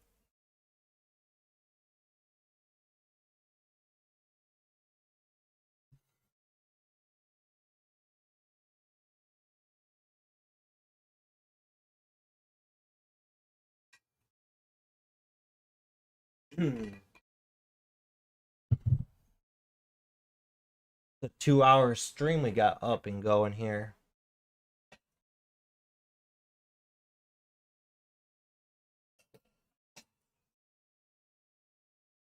Who else out there is gonna do a stream like this every single Sunday and sit with you guys for 2 hours or more every Sunday, helping prepare for the upcoming week? At most, they just give you a quick list of stocks they're just gonna have on watch. I try to actually go through and talk with you guys, break it down, what I see, and levels to look out for. And I also cover so many little lessons on the side.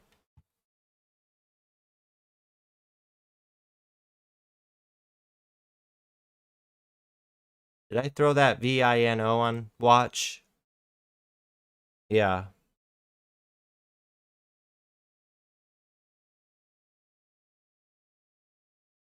We'll go for another few minutes here and then I'll wrap it up. It's already going on 1 p.m. I wanted to try to jump on here and get this done and over with so we could enjoy the rest of the Sunday. This GLBS has been popping up on my scanners throughout the week a lot lately. This just had a good explosion up. What else popped off Friday? Actually, let me go to this. Oops.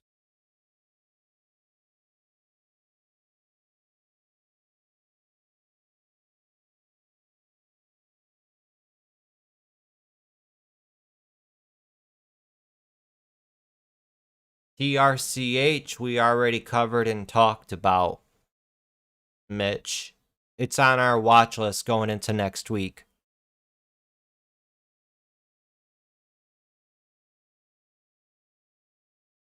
Amid, appreciate the kind words and support. So DK was the most popular ticker.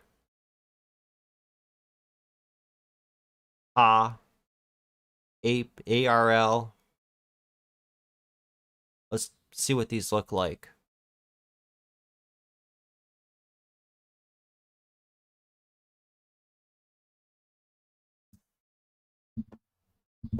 DK got hammered. This would be probably a good swing trade.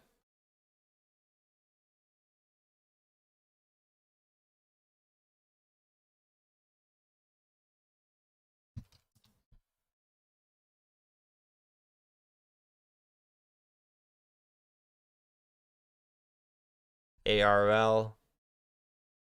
I don't know where this, it really wasn't active.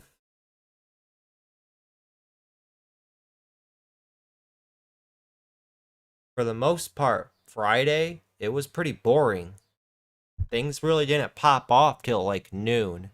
And then once they popped off, they faded back out.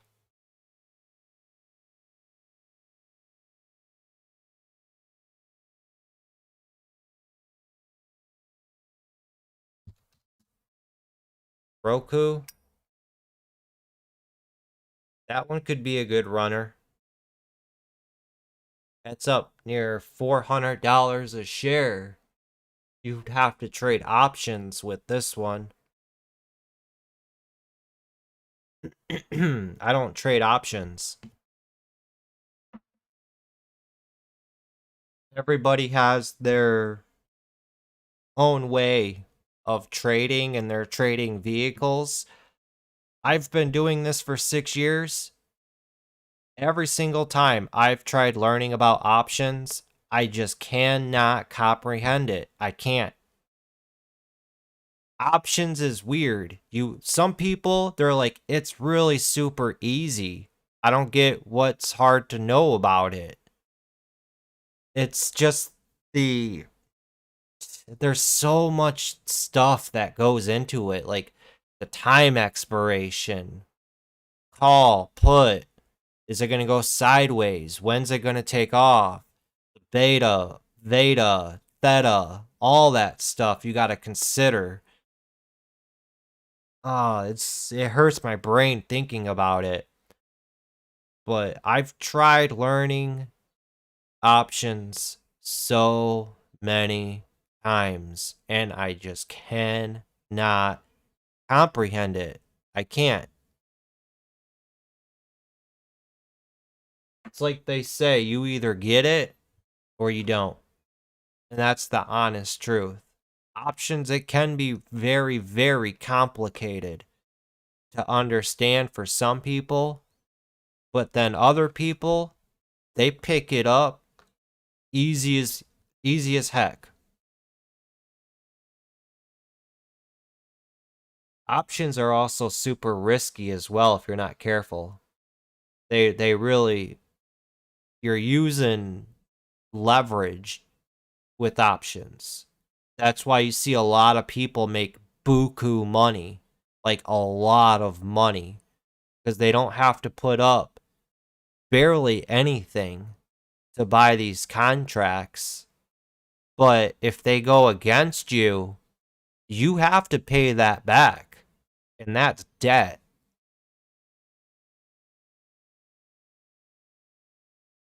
If you're, I'd say if you're new, I wouldn't even pay attention to options until you know how to visually break down charts and understand how stocks like to move up and down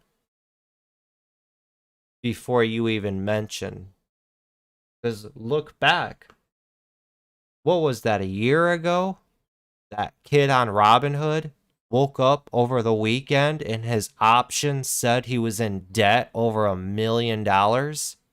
He tried to contact Robinhood and then he committed suicide, all because he thought he owed Robinhood over $1 million. That's sad.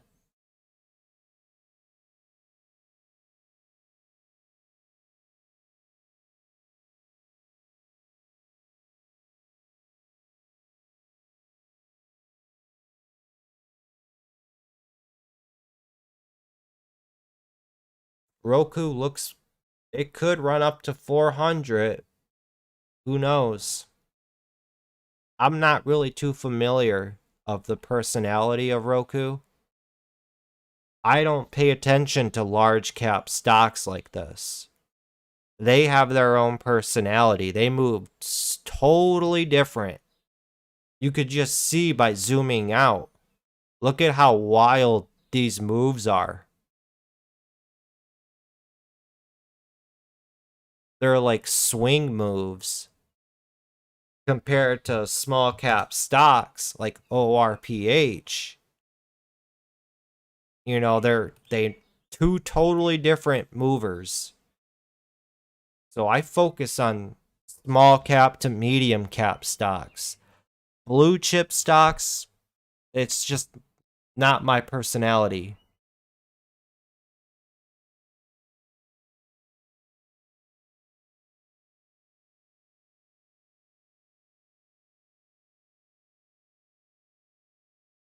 All right, I think we should be all set. That's everything that I wanted to cover and check out. I cleared up my list. Like I said, I want to start fresh going into next week.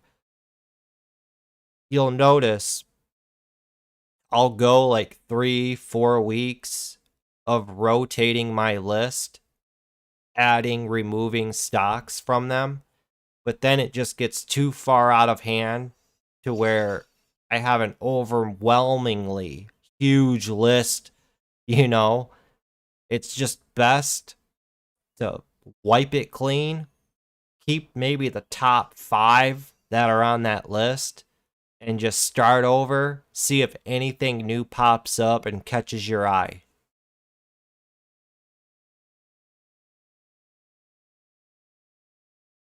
I'm going to go through.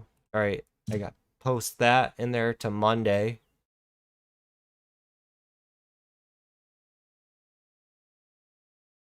I'm also going to take a snapshot of my watch list. Did we add ALT? No. Add ALT to that list.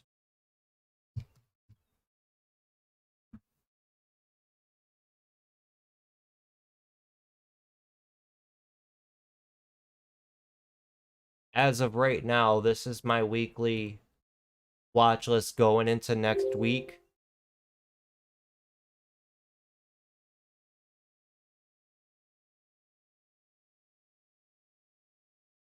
And then we'll see what pops up on the gap scanners on Monday. Sound like a plan?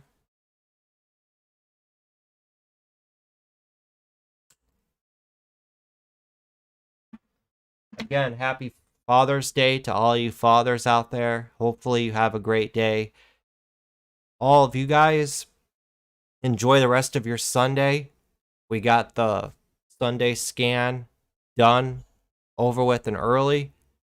Make sure you rest, reset that mind, come into Money Monday, ready to rock and roll.